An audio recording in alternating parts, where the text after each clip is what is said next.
ነገር ላስቸግርህ አልኩት። ምንድነው የምታስቸግረኝ አለ። ላይሰንስ ለማውጣት 10,000 ብር ያስፈልገኛል። የማደርገው ምንድነው ጠዋት 10,000 ብሩን ትሰጠኛለህ፣ ንግድ ባንክ ሄዳለሁ፣ ፎቶኮፒ አስደርጋለሁ፣ ማህተም አስመታለሁ፣ ለኮንስትራክሽን ሚኒስቴር አስገባለሁ፣ በማግስቱ አምጥቼ ብርን እሰጥሃለሁ። ይሄ ብልጠት ነው እንግዲህ። ቄርቆስ ማድረግ ደግሞ ሄዶ አይደል ያቺና ጤና ይስጥልኝ ተመልካቾቼ፣ እንዴት ናችሁ? ሰላም ናችሁ ወይ? ዛሬም እንግዲህ ተገናኝተናል። በዛሬው ዕለት እንግዲህ የምናየው ነገር ምንድነው? ባለፈው የሲዝን 1 ላይ ኤፒሶድ 1 ላይ the richest man in Babylon የሚለው የባቢሎኑ ባለጸጋ የመከረውን ምክር 7 የሚሆኑ አካባቢ ምክሮችን በአጠቃላይ ከዛ መጽሐፍ ውስጥ ያገኘናቸው ምክሮች ለጀማሪ ኢንቨስተሮች እንዴት ወደ ኢንቨስትመንት መግባት እንደምንችል ሪል የሆኑ ምክሮች ማለት ነው። እዛ ላይ በደንብ አድርገን ሰምተናል ማለት ነው። በዛሬው ዕለት እንግዲህ የሲዝን 1 ኤፒሶድ 2 ላይ የምናየው ምንድነው? ይህንን በተግባር የተገበሩ ሰዎች በሪል አሁን በምናውቀው ሁኔታ እንዴት ይህንን ተገበሩት የሚለውን እናያለን ማለት ነው። ይህንን በተግባር ከተገበሩት ሰዎች መካከል እንግዲህ አንዱ ሳሙኤል ታፈሰ የሰንሻይን ኮንስትራክሽን ባለቤት ማለት ነው።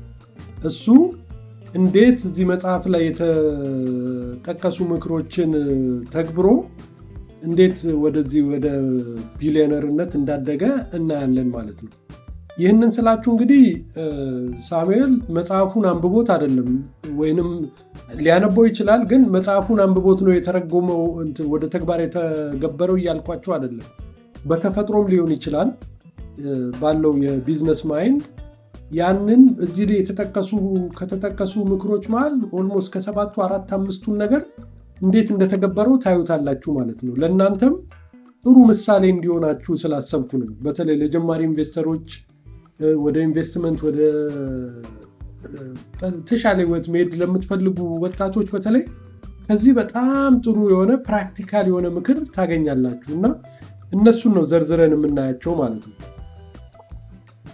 በቅርቡ አንድ ሶሻል ሚዲያ ላይ የሆኑ ልጆች ሲፎግሩ ነገር አይቻለሁ። ምንድነው የሚለው?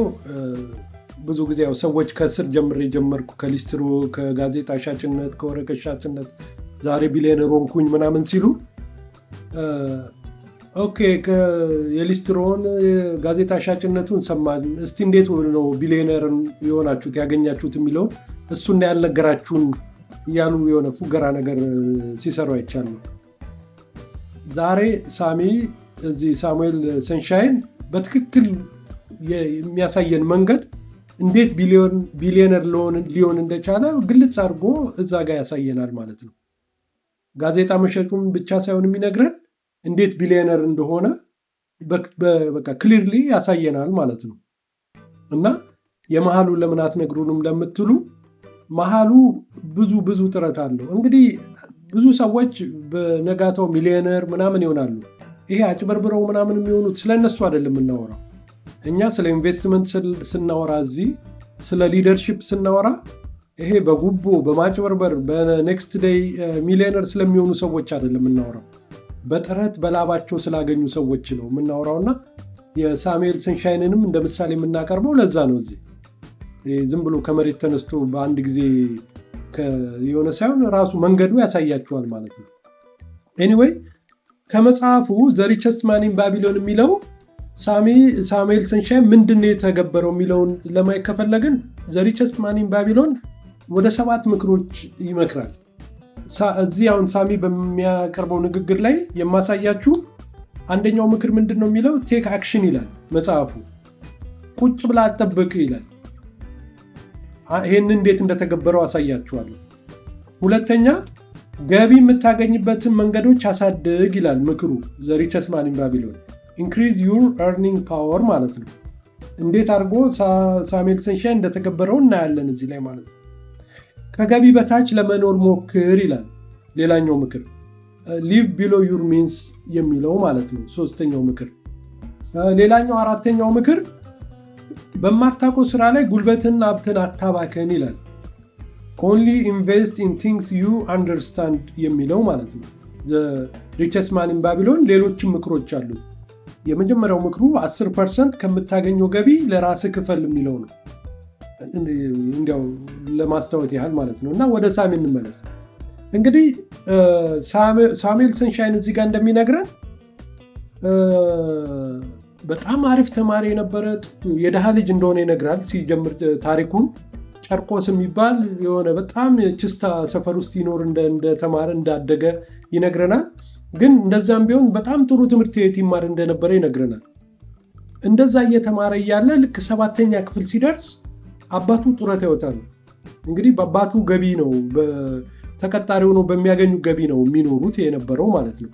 ልክ ጡረታ ሲወጡ በቃ ገቢያቸው በጣም ቀነሰ ማለት ነው። አሁን ቤቱ ስር እንግዲህ ድንጋጤ መጣ ማለት ነው። ለልጆቻቸው እንኳን ትምህርት መክፈል የማይችሉበት ደረጃ ደረሱ ማለት ነው።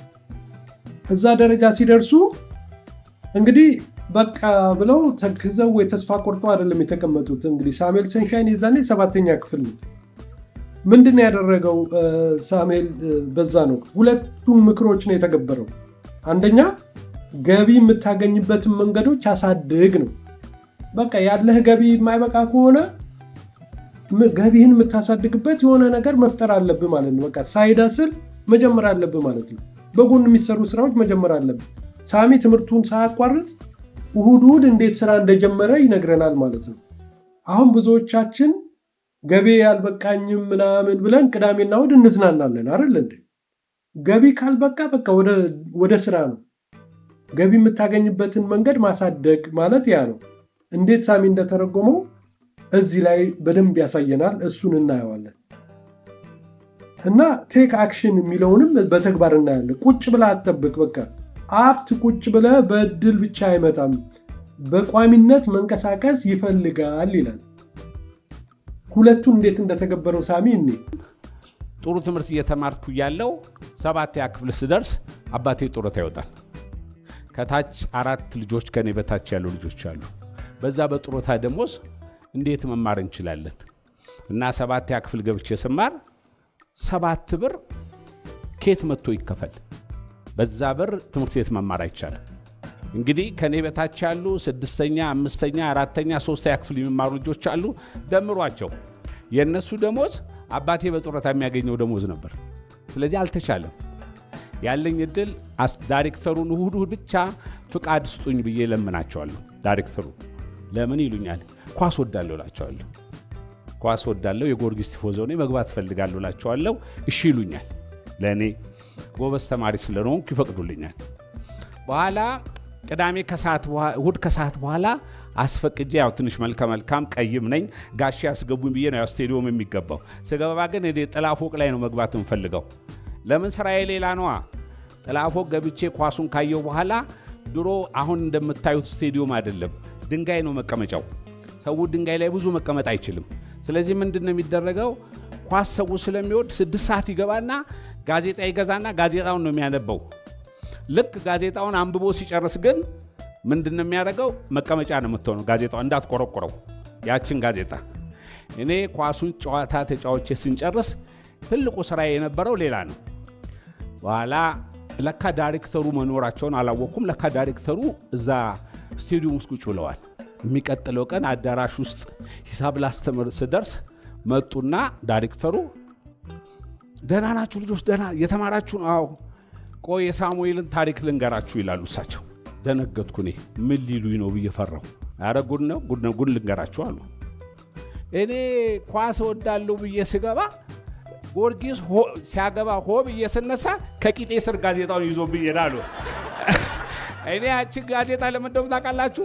ድሮ እንደዚህ ተጠቅላ ሻይ የምትሸጣለች በእኛ ጊዜ ሻይ እንትን ውስጥ ሱቅ ቤት ውስጥ ያችን ጋዜጣ ለሱቅ ነው የምንሸጠው። ሱቅ ሸጬ እኔ ያኔ ታውቃላችሁ 3 ብር ከተገኘ ጌታ ነው። በስመ አብ 3 ሳምንት በሙሉ ነው የሚበላው። ከዛ በኋላ ያደኩ ስመጣ ግድ ትምህርት ቤት የሚከፈል እዚህ ጋር እንግዲህ እንደሰማችሁት እንግዲህ የአባቱ ገቢ አልበቃም ለማስተማር፣ ለራሱም ሆነ ለታናናሽ ወንድሞቹ ገቢው አልበቃም። ምንድነው ያለው አማራጭ? የሆነ ስራ መፈለግ አለበት ማለት ነው። ገቢ የምታገኝበትን መንገዶች አሳድግ የሚለው ህግ ማለት ነው። ሄደ ትምህርቱን ሳያቆም አስፈቅዶ እሁድ ስቴዲዮም ሄዶ ጋዜጣዎችን መለቃቀም ሰብሰብ ጀመረ፣ መሸጥ ጀመረ ማለት ነው። ገብቷችኋል? ትንሽም ብትሆን ገቢውን የሚያሳድግበትን ሚንስ ፈጠረ ማለት ነው። ቁጭ ቢልስ በቃ ችግረኛ ነን ምናምን ብሎ ቁጭ ቢል የቢዝነስ እንደዛ ነው። ገብቷችኋል? አይዲያው ሀስል ማድረግ ምንም ቁጭ ማለት አያስፈልግም የምንለው ለዛ ነው ማለት ነው። አሁንም ይደግመዋል። ያ ገቢ የጋዜጣው ብቻ ገቢ አልበቃውም። ሌላ ስራ እዛው ደግሞ ይጨምራል እዛው ላይ። ገብቷችኋል? በቃ አክሽን ነው ሁል ጊዜ ቴክ አክሽን የሚለው ቁጭ ብላ አትጠብቅ ነው በቃ። እና ገቢ የምታገኝበትን መንገድ አሳድግ ነው። እንስማው ቀጥሎ ምን እንደጀመረ እዚህ ላይ ይነግረናል። ስላልነበረኝ ምን አረግ ነበር? ስቴዲዮም ላይ በጥላ ፎቅ በኩል መኪና ጠብቃለሁ። መኪና ይዞ የሚመጡት ጥላ ፎቅ የሚገቡ ሰዎች ናቸው። ካታንጋ የሚገቡት ያው እንግዲህ አራዳ ልጅ ስለነበር ነው፣ ቂርቆስ ቋንቋው እንደሱ ነው። ስለዚህ ካታንጋ የሚገቡት መኪና የላቸውም። ስለዚህ እስከ 6 ሰዓት ተኩል ድረስ ስቴዲዮም ጋር ጠብቅና በዚህ በፊት ለፊት 7 ሰዓት ተኩል ካታንጋ ሄድና ማስቲካ ሲጋራ እሸጣለሁ። ያኔ በጣም ከሚገርማችሁ ነገር ብር አግኝቶ መስራት ከባድ ነበር። ዛሬ ለምስክርነት እንዲያበቃኝ አንድ ሰው እዚህ ያሉ 9876 የምትል ቮልስዋገን መኪና የነበራቸው መኪና ስጠብቅ 1 ብር ይሰጡኛል። ትልቁ ብር ነው ይታዩ። እንግዲህ 1 ብር መኪና ስጠብቅ የሚሰጡኝ አቶ ግርማ ክትፎ የበቀለች ክትፎ ቤት ባለቤት እሳቸው ናቸው። እዚህ ይገኛሉ። እና እኔም ለልጆች ለወንድሞቼም ትምህርት ቤት ከፍል ነበር። ግን ጥሩነቱ እሳቸው የሰጡኝን 1 ብር ወደ ስራ ገብቼ ሲሄድ በ3 ብር ክትፎ ጨረስኳት። ጓደኞቼን ስጋብዝ ለተወሰነ ዓመት 1 ብር መኪና ክራይ የጠበቅኩበትን ይሰጡኛል። 1 ቁጥር መኪና ጠባቂ ሆኜ ያኔ 1 ብር እንዲቀላል እንዳይመስላችሁ ስሙኒ ነው የሚሰጠው። ስሙኒ ትልቅ ብር ነው። እንደምን 1 ፓስቲ ወይም 1 ፓስታ ለመብላት 10 ሳንቲም ነው። በ10 ሳንቲም 1 ፓስቲና 1 ፓስታ ይበላል። በቃ ሆል ጠገበ ነው። የእሳቸው 1 ብር ምን ያህል እንደሚሆን ራሳችሁ ይዩት አይደል? ስለዚህ ለምስክርነት ኤኒ ግብዣ ላይ ቤቴ ውስጥ ግብዣ ቢዘጋጅ ኤኒ ፕሮግራም ቢዘጋጅ ባለ ታሪክ ያኔ 1 ብር የዛሬ 1000 ብር አይደል እንዴ? ስለዚህ አቶ ግርማን በዚህ አጋጣሚ አመስግኑ።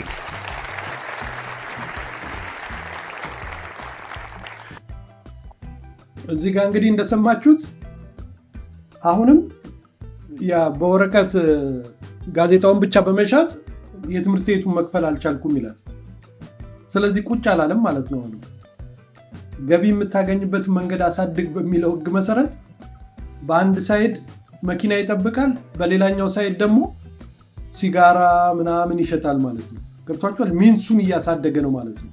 ገቢውን የሚያሳድግበትን ሚንስ እያሰፋ ነው የመጣው ማለት ነው። እዚህ ላይ ሌላኛው ምክር ከሳሙኤል ሰንሻይን የምንማረው ምን ይላል? ዘ ሪቸስት ማን ኢን ባቢሎን ከምታገባው ገቢ በላይ ለመኖር አትሞክር ይላል። ከምታስገባው ገቢ በላይ ለመኖር አትሞክር ይላል።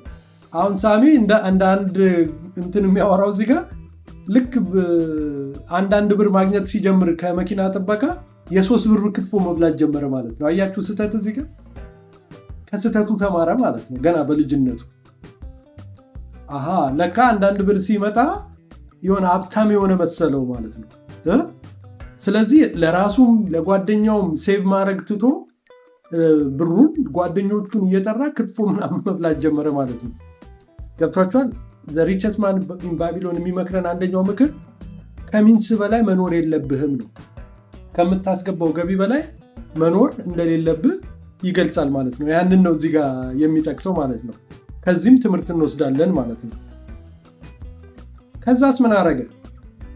በዛ ብቻ አቆመ ወይ? ያ ብቻ አሁን መኪና ጥበቃው እና ሲጋራ መሸጡ ብቻ በቃ ወይ? ወይስ ምን አረገ? ጨመረ ወይ? ገቢው የሚያገኝበትን መንገዶች ጨመረ ወይ የሚለውን እናያለን። ኮንስታንትሊ ነው በቃ እንትን የሚያደርገው ራሱ ላይ ኢንቨስት የሚያደርገው የስራ ኦፖርቹኒቲዎችን መጠቀም የሚፈልገው ማለት ነው። ከሱ ልምድ ስንማር እንስማው። ከዛው እያደግኩ መጣው። ያው እየታደገ መጣና መኪና መጠበቁም አለቀ። ከዛ በኋላ ደግሞ ስቴዲየም ውስጥ ለስላሳ መጠጥ ማከፋፈል ጀመርኩ። ያኔ ከሁሉ ነገር ትዝ ከሚለኝ የኢትዮጵያ ቡድንና የኬንያ ቡድን ዋንጫ ጨዋታ ይጫወታሉ እና ስቴዲየሙን በየቦታው ለስላሳውን በትነን ቁጭ ባልንበት ሰዓት ላይ ምን ችግር ተፈጠረ? የኬንያ ቡድን የኢትዮጵያ ቡድን ጋር እያሸነፈው ስለነበር ሰው ሁሉ ሜዳ ላይ ገብቶ እንትኖቹ መደብደብ ጀመረ ተጫዋቾችን። ያኔ ቲርጋዝ መበተን ጀመረ። ያኔ ከሰርን። ያለ ለስላሳ ጠርሙስ ተበተነ። ከዛ ወዲህ ለስላሳ መጠጥ ማከፋፈሉን አቆምኩና ወደ ሌላ ስራ መግባት አለብኝ ብዬ ወሰንኩ። እዚህ ጋር እንግዲህ እንደሰማችሁት ጋዜጣ ይሸጥ ነበረ። ቀጥሎ መኪና መጠበቅና ሲጋራ ሆነ። ቀጥሎ ደግሞ ለስላሳ አስገብቶ መሸጥ ጀመረ። እድገቱን አያችሁት? ኦልሞስት በቃ ስቴዲየሙን ተቆጣጠረው ማለት ነው። እንደዚህ እያደረገ ሄደ። እንግዲህ በተፈጠረው ብጥብጥ አሁን ሁሉ ነገር ዜሮ ገባ ማለት ነው። ስለዚህ ተስፋ ቆርጦ ቁጭ አላለም። ወደ መጀመሪያው ምክር ነው የተመለሰው። ቴክ አክሽን ነው። ቁጭ ብላ አጠብቅ ነው እና አሁንም የሆነ ሌላ ገቢ የምታገኝበትን መንገድ ፈልግ ነው። ቁጭ አላለም ማለት ነው። አሁን ቀጥሎ ነው እንግዲህ ወደዚህ ወደ ሀብት ማማ የወሰደውን ነገር መተግበር የጀመረው ማለት ነው። ምን ይላል እዚህ ላይ?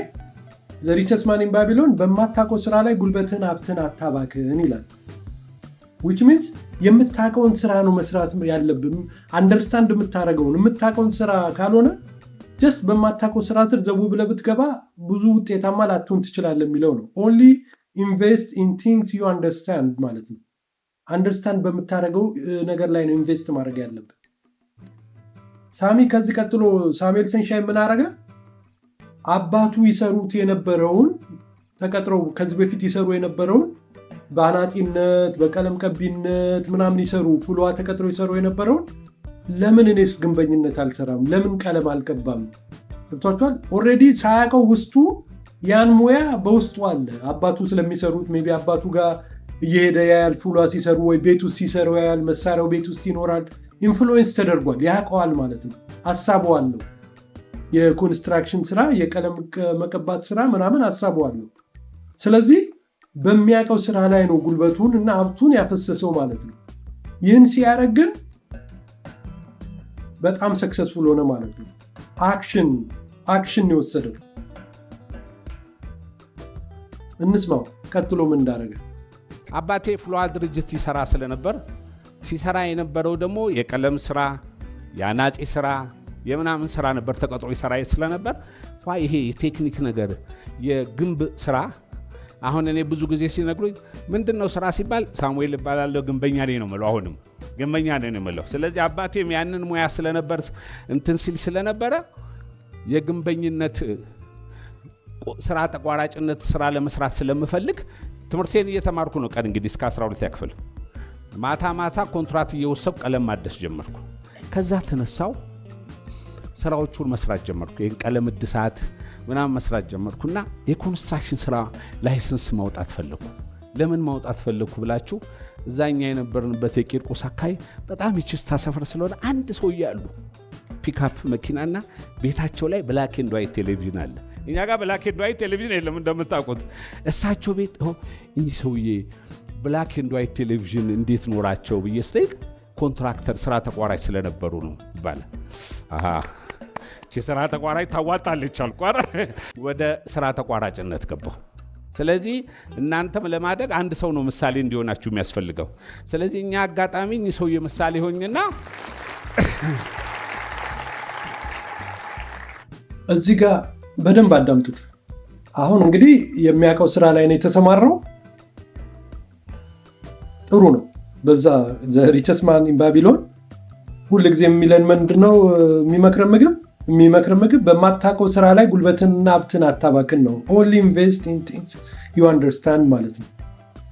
በምታውቀው ስራ ላይ ተሰማራ ነው። ጥሩ ነው ያደረገው ያለው። አሁን ቀጥላችሁ በደንብ ስሙት። ላይሰንስ ለማውጣት 10,000 ብር ያስፈልጋል ይላል።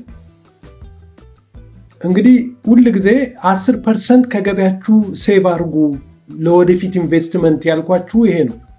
ያን ቅድም ኤፒሶድ ዋን ላይ እንደነገርኳችሁ ዘ ሪቸስት ማን ኢን ባቢሎን የመጀመሪያው የሚመክረው ምግብ የምታገኙት ገቢ ላይ ትንሽም ይሁን ትልቅ 10% ሁል ጊዜ ወደ ጎን አስቀምጡ ይላል። ለወደፊት ኢንቨስትመንታችሁ ይጠቅማችኋል። ትንሽ ልትመስላችሁ ትችላለች። አሁን ዝም ብላችሁ የምታጠራቅሙት አሁን ለምሳሌ 30 ሺህ 40 ሺህ አጠራቅሜ ምን ሊያደርግልኝ ነው ልትሉ ትችላላችሁ። ግን ላይሰንስ ለማውጣት 30 ሺህ ይሆናል የሚያስፈልገው ማለት ነው። አሁን ሳሚ እዚህ ጋር 10 ሺህ ብር እንኳን የለውም አላጠራቅምም ማለት ነው። አንድ የሰራው ስህተት በመነሻው ላይ ያ ነው ማለት ነው። ድሮ ለምሳሌ ሲጠብቅ መኪና ሲጠብቅ ሲጋራ ሲሸጥ መኪና ሲጠብቅ እንደዚህ ሲሰራ ክትፎ ምናምን ከመብላት ሴቭ ቢያደርግ ኖሮ 10 ሺህ እንኳን ባይደርስለት አትሊስት 4 ሺህ 6 ሺህ ይኖረው ነበር ማለት ነው። ነገር ግን ጥሩነቱ የሚያውቀው ሰው ስለነበረ ያን 10 ሺህ ብር ሰጠው ማለት ነው ላይሰንስ ለማውጫ። ያቺን 10 ሺህ የሚሰጠው ሰው ባይኖር ኖሮ ሳሚ አሁን ለደረሰበት ደረጃ ላይደርስ ይችል ነበር ማለት ነው። ምክንያቱም ላይሰንስ ካላወጣ በቃ እንደማንኛውም የተወሰኑ ስራዎችን እየሰራ ይቀጥል ነበር ማለት ነው። የኮንስትራክሽን ላይሰንስ አይኖረውም ነበር ማለት ነው። ገብቷችኋል? አንዳንዴ በጎን ሴቭ የምናደርገው ነገር ለእንደዚህ አይነት ነገር ኢንቨስት ለምናደርገው ነገር እንደ መነሻ ሲድ ይሆነናል ማለት ነው። ዘ ሪቸስት ማን ኢን ባቢሎን የሚመክረን ነገር አትሊስት 10% ከገበያችሁ ላይ ሁል ጊዜ ሴቭ አድርጉ። ለወደፊት ኢንቨስት የምታደርጉት ለመዝናኛ ሳይሆን ለሌላ ነገር ሳይሆን ኢንቨስት የምታደርጉት ነገር ማለት ነው። እና ሳሚ እንዴት እንደጀመረ ያቺን 10 ሺህ ብር ያ ሰው ባይሰጠው ኖሮ እንዴት ወደዚህ ደረጃ ላይደርስ ይችል እንደነበረ ስለሚያሳየን ነው። እና ሴቭ ማድረጉ ለብዙ ነገር እንደሚጠቅማችሁ ስለሚረዳ ነው። እና አዳምጡ። እና ያኔ ኮንስትራክሽን ላይሰንስ ሲወጣ 10 ሺህ ብር ያስፈልጋል ላይሰንስ ለማውጣት። ያቺ 10 ሺህ ብር ከየት ትምጣ? ከየት? የጓደኛዬ ወንድም የሆነ የጳውሎስ ሆስፒታል አስተዳዳሪ የነበረ አለ። ከእሱ ጋር ሄደን ተያይዘን ጋሽ ታደሰ አልኩት፣ ባክህ አንድ ነገር ላስቸግርህ አልኩት። ምንድን ነው የምታስቸግረኝ አለ። ላይሰንስ ለማውጣት 10 ሺህ ብር ያስፈልገኛል። የማደርገው ምንድን ነው? ጠዋት 10 ሺህ ብሩን ትሰጠኛለህ፣ ንግድ ባንክ ሄዳለሁ፣ ፎቶኮፒ አስደርጋለሁ፣ ማህተም አስመታለሁ፣ ለኮንስትራክሽን ሚኒስቴር አስገባለሁ፣ በማግስቱ አምጥቼ ብርን እሰጥሃለሁ። ብልጠት ነው እንግዲህ ቄርቆስ ማድረግ ጠቅሞ ሄዶ አይደል? ያችን 10 ሺህ ብር የተሰጠኝን ወሰድኩ፣ ማህተም አስመታው፣ ለጠፍኩ፣ ደረጃ 10 ላይሰንስ አወጣሁ። ያኔ በሰው 10 ሺህ ብር ላይሰንስ ማውጣት ቀላል ነገር አልነበረም። እግዚአብሔር ምስጋና ይግባው። እኔም ሳድግ ውለታ ሰውል ለዛች 10 ሺህ ብር የውለታ ሰው ስለሆንኩ ውለታው እያለሁ ይሄ እግዚአብሔር ሲፈቅድ ነው። እግዚአብሔርን አመሰግናለሁ። እና ኮንስትራክሽን የመጀመሪያ ኮንስትራክሽን ስራ ተጀመረ። እንግዲህ እንደሰማችሁት ከሰው 10 ሺህ ብር በድሮ ላይሰንሱን አወጣ ማለት ነው። ድሮ አያችሁ አሁን የህግ ክፍተት ነበረው ማለት ነው። ዛሬ ታስገባለህ እንደገና ማታ ማውጣት ትችላለህ። አሁን ግን እንደዛ አይመስለኝም። የዛኔ ወንጀል አይደለም፣ ምክንያቱም ህጉ ክፍተት ስለነበረው በዛች ክፍተት ተጠቀመ ማለት ነው። የሚፈልግ የነበረው ላይሰንስ ለማውጣት ጀስት 10 ሺህ ብር ባንካችሁ ላይ መኖሩ እንጂ ብሩ ከየት ይምጣ ህጉ አይከለክልም። ከየት ይምጣ ለ5 ደቂቃ ይቀመጥ ባንካችሁ ላይ ችግር የለውም፣ የዛኔ በነበረው ህግ ማለት ነው። ስለዚህ ያ ወንጀል አይደለም፣ የህግ ክፍተትን መጠቀም ነው። ጥሩ ነው የህግ ክፍተት። አሁን አሜሪካ ስር ብዙ ቢዝነሶች የሚያተርፉትና የሚጠቀሙት የህግ ክፍተቶችን እየተጠቀሙ ያተርፋሉ። ወንጀል አይደለም ልላችሁ ነው። ወንጀል መስራት ህጉን መጣስ ነው። ህግ ከጣሳችሁ ትክክል አይደለም፣ ህግ ጥሳችሁ ካገኛችሁ። ይሄ ግን የህግ ክፍተት ስላለው ያችን ክፍተቷን ተጠቀመ። የሚያስፈልገው 10 ሺህ ብር ጀስት ባንክ መኖሩን ነው። ያችን ለ30 ሰከንድ ለአንድ ሰዓት ማስቀምጣችሁ ያችን ፎቶኮፒ አድርጋችሁ መውሰድ ነው። ያችን ተጠቅሞ ሳሙኤል ሰንሻይን ቢዝነሱን ላይሰንሱን አገኘ። ከዛ ወዲህ ታሪኩ በቃ የምታውቁት ነው። ኮንስትራክሽን ኦፖርቹኒቲ ያገኘ ማለት ነው። የትኛውን ህግ ተረጎመ? መጨረሻ ላይ ቴክ አክሽን የሚለው ቁጭ ብለህ አትጠብቅ ነው። በቃ ሬዲ ካልሆንክ በቀር በእድል የሚመጣ ነገር የለም የሚለውን ሬዲ ስለሆነ የኮንስትራክሽን ጨረታዎች ሲወጡ እያሸነፈ አሁን ላለበት የቢሊዮነርነት ደረጃ ደረሰ ማለት ነው። እንግዲህ ሎተሪ ጋዜጣ ሻጭነት ቢሊዮነርነት ደረሰ ሲባል መንገዱ ክሊር ነው፣ ሬዲ ስለነበረ ነው። በቃ መሀል ላይ እንዴት ኮንትራት አገኘ ምናምን እሱ ሌላ ጉዳይ ነው። ግን በቃ መንገዱን ይዞ ስለሄደ ነው ያንን ያገኘው እንጂ በኔክስት ዴይ ቢሊዮነር የሆነ ሰው አይደለም፣ በኔክስት ዴይ ሚሊዮነር የሆነ ሰው አይደለም። አክሽን ስለወሰደ ነው ማለት ነው።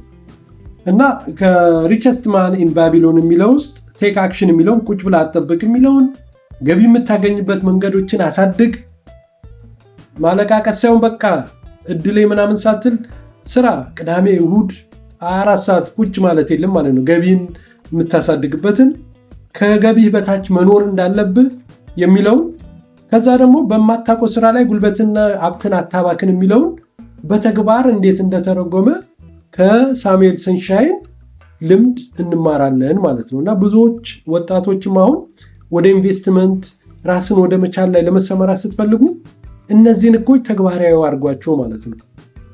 ሌሎቹንም ከዛ ኤፒሶድ 1 ላይ እንደነገርኩት ወደ 7 የሚሆኑ ምክሮች አሉ። ከነዛ ስር እያቀላቀላችሁ ተግባራዊ ማድረግ ከቻላችሁ ሰክሰስፉል የሆነ ኢንቨስተር የምትሆኑበት እድል ይፈጠርላችኋል የሚለውን ነው። እና ለዛሬ ይህንን እንደ ሳሙኤል ሰንሻይንን እንደ ምሳሌ አድርገን ትምህርት እንድንወስድበት ነው። በሚቀጥለው እንግዲህ ሲዝን 1 ላይ ኤፒሶድ 3 ላይ ደግሞ የተለየ ከዚሁ ጋር ተቀራራቢ በሆኑ ታሪኮች ላይ ይዘን እንመጣለን። ለዛሬው እንግዲህ ስላዳመጣችሁን አመሰግናለሁ። ቴንክ ዩ ባይ